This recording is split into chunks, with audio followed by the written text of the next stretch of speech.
Good morning प्यारे बच्चों। हिंदी व्याकरण के अंतर्गत हम आज भाषा विचार के भाग 3 अंतिम भाग को देखते हैं। जैसे कि हम अभी तक भाषा के बारे में पढ़ चुके थे, अब हम लोग बोली के बारे में देखते हैं। तो प्यारे बच्चों, बोली के बारे में देखते हैं। तो बोली जो होता है, बोली भाषा का जो होता है क्षेत्रीय रूप होता है। बोली भाषा की क्षेत्रीय रूप है और यह अल्प विकसित होती है। अल्प विकसित यानी थोड़ी दूर तक, यानी ये इसका विकास जो है हर जगह नहीं हुआ रहता है। बोली जो होती है ये अल्प विकसित होती है, इसका विकास हर जगह नहीं हुआ रहता है। बोली में कुछ रचनाएं हो सकती हैं, लेकिन ज्यादातर रचनाएं नहीं मानी जाती हैं। बोली में रचनाएं जो है हमारे पास उपलब्ध नहीं है। कुछ बहुत रचनाएं हैं, जैसे कि बोली में अवधि के अंतर्गत रामचरितमानस और सूरदास जी की सूरसारावली। अब इसके बाद हम लोग बोली के बाद उपभाषा देखते हैं। उपभाषा देखते हैं। उपभाषा जो होती है बोली से थोड़ा बड़ी होती है, बोली से थोड़ा ज्यादा होती है। उपभाषा जो होती है अल्प विकसित नहीं होती है। उपभाषा जो होती है बोली से ज्यादा विकसित होती है। तो उपभाषा के अंतर्गत हम 5 भाषाएं देखते हैं, जैसे कि पश्चिमी हिंदी की भाषा, पूर्वी हिंदी की भाषा, राजस्थानी भाषा, पहाड़ी हिंदी और मागधी। फिर प्यारे बच्चों, ये जो उपभाषा होती है ये बोली से ज्यादा विकसित होती है। उपभाषा में हम पहली भाषा देखते हैं पश्चिमी हिंदी। पश्चिमी हिंदी के अंतर्गत आने वाली भाषाएं जैसे हमारी है खड़ी बोली, और खड़ी बोली को ही आज हम हिंदी के बारे में जानते हैं। खड़ी बोली, उसके बाद ब्रजभाषा, ब्रजभाषा के बाद हरियाणवी, बुंदेली और कन्नौजी। तो पश्चिमी हिंदी में खड़ी बोली, ब्रजभाषा, हरियाणवी, बुंदेली और कन्नौजी। अब इसमें सबसे मुख्य हमारी जो भाषा है, पहले तो हम बोली के ही बारे में जान लेते हैं। ये खड़ी बोली है और यही खड़ी बोली आज हमें हिंदी भाषा के रूप में जानी जाती है। फिर इसके बाद आते हैं हम पूर्वी हिंदी। पूर्वी हिंदी में प्यारे बच्चों अवधि है। अवधि जैसे कि हम लोगों ने जाना भी है, अवधि में रामचरितमानस की रचना करी गई है, जिसको महान तुलसीदास जी ने लिखा है। अवधि है, बघेली है, छत्तीसगढ़ी, ये पूर्वी हिंदी की उपभाषाएं हैं। फिर हम आते हैं राजस्थानी में। राजस्थानी में मारवाड़ी है, मेवाती है, जयपुरी है और मालवी है। पहाड़ी हिंदी के अंतर्गत देखते हैं हम लोग, तो पहाड़ी हिंदी में गढ़वाली उपभाषा आती है, कुमाऊनी आती है। फिर मागधी के अंतर्गत आते हैं। मागधी में मगही भाषा होती है, भोजपुरी होती है और अंगिका होती है। तो हमारे यहाँ आजकल सबसे ज्यादा जो बोली जाती है तो वो खड़ी बोली है। उसके बाद कहीं कहीं पे भोजपुरी का भी प्रचलन है और इसमें भी रचनाएं होती हैं, लेकिन बहुत रचनाएं नहीं हो पाती हैं। तो इस प्रकार से हमने उपभाषा को पढ़ लिया है और खत्म कर दिया है।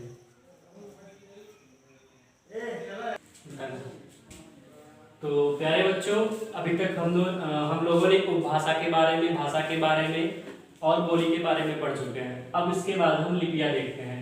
लिपि का तो वैसे जो शाब्दिक अर्थ होता है वो होता है, लिपि का शाब्दिक अर्थ होता है लिपना। लिपि का शाब्दिक अर्थ होता है लिपना। किंतु हम यहाँ पे देखेंगे हिंदी में लिपि का मतलब क्या होता है, उच्चरित ध्वनियों को लिखने की विधि। यानी जिस प्रकार से हम शब्दों, वर्णों, इन सबको बोलते हैं, उच्चरित ध्वनियों यानी जो क, ख, ग, ये सारी चीजें हैं, उनकी उच्चरित ध्वनियों को जो लिखने का ढंग होता है वो लिपि का है। यानी लिपि का मतलब होता है हम अक्षरों को किस प्रकार लिखते हैं, लिखने का ढंग ही हमारा लिपि होता है। फिर अब हम कुछ भाषाएं हैं और उनकी लिपियां हैं, उन सब के बारे में हम देख लेते हैं। तो सबसे पहले हम जानेंगे कि ऐसी कौन सी भाषाएं हैं जिनकी लिपियां जो है देवनागरी होती है। तो देवनागरी लिपियों की भाषाएं जो है हिंदी, मराठी, कश्मीरी, कोंकणी, नेपाली, संताली, बोडो। यानी हिंदी की लिपि देवनागरी होगी, मराठी की लिपि देवनागरी होगी, कश्मीरी देवनागरी होगी, कोंकणी की लिपि देवनागरी होगी, नेपाली की लिपि देवनागरी होगी, संताली की लिपि देवनागरी होगी और बोडो की लिपि देवनागरी होगी। या और इसके अलावा संस्कृत जो होती है, संस्कृत की भी देवनागरी होती है, ब्राह्मी भी कह सकते हैं और शारदी भी कह सकते हैं। इसके उपरांत हम लोग देखते हैं कुछ अन्य भाषाएं, विदेशी भाषाएं और उनकी लिपियां। तो जैसे हम देखेंगे अंग्रेजी रोमन लिपि में लिखी जाती है, जर्मन रोमन लिपि में लिखी जाती है, फ्रांसीसी भाषा है वो भी रोमन लिपि में लिखी जाएगी। बांग्ला भाषा को भी हम बांग्ला ही में लिखा जाता है, लिपि इसकी है। उर्दू की फारसी होती है और पंजाबी की जो होती है गुरमुखी होती है। तो इस प्रकार से हमने यहाँ पे देखा सारे जो भाषाएं हैं और उन भाषाओं की लिपियां देख लिया है।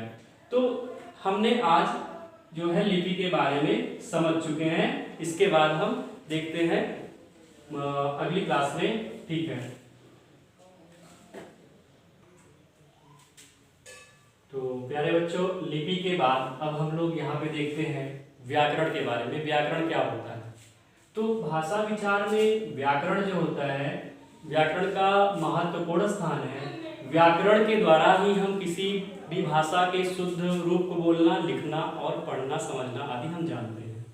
तो व्याकरण की जो मानक परिभाषा है, व्याकरण वह भाषा शास्त्र है, व्याकरण वह शास्त्र है जो भाषा के शुद्ध रूप व प्रयोग का ज्ञान कराता है।